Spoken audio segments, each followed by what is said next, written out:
We are back now with the latest on the brewing trade war between the U.S. and China. Farmers here in central North Carolina tell Eyewitness News China has now stopped buying one of their key crops in light of that ongoing dispute. And it's a crop that has an economic impact of more than $1 billion. John Dowding spoke with farmers who say the stoppage is impacting multiple crops here in North Carolina.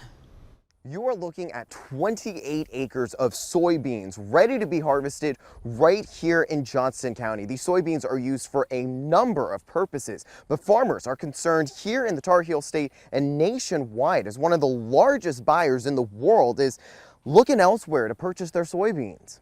We need all the markets we can get. But as North Carolina farmers begin to harvest soybeans, the world's largest buyer of the beans is looking elsewhere as U.S. and China enact tariffs on a number of goods. China's a huge consumer of everything. Beans is big. Not buying any beans is tremendous on impact on U.S. agriculture. Triple B Farms in Four Oaks grows a number of crops like soybeans, wheat, and corn. But farm staff say China stopped buying their other crops like tobacco as well. If one's having a bad year, the rest can kind of make up. But when they all start having that pressure from losing a market the size of China is when you really see the effect start to take its toll. Farmers are pushed to the margin right now. This is true for North Carolina and everywhere else in the country. Charles Hall from the North Carolina Soybean Producers Association says China buys 60% of soybeans in the world and 30% of the soybeans grown in the U.S. He says the soybean industry has an over $1.2 billion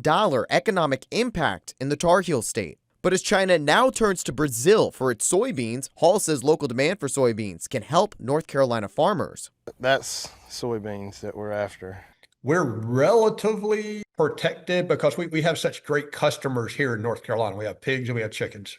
The Trump administration says the tariffs on China are necessary to ease unfair trade practices and the trade deficit with the country. Last week, the Trump administration also announced plans for an aid package to help soybean farmers, but farmers here are still worried. We're all a little nervous, trying to see, are we going to make enough to pay the bills? Are we going to be able to go again next year? Are we going to be able to satisfy those operating notes? And again, those farmers are telling us they're concerned about not just breaking even or making a profit this year, but they're already setting their sights on what could possibly happen next year. In Four Oaks, I'm John Dowding, ABC 11 Eyewitness News.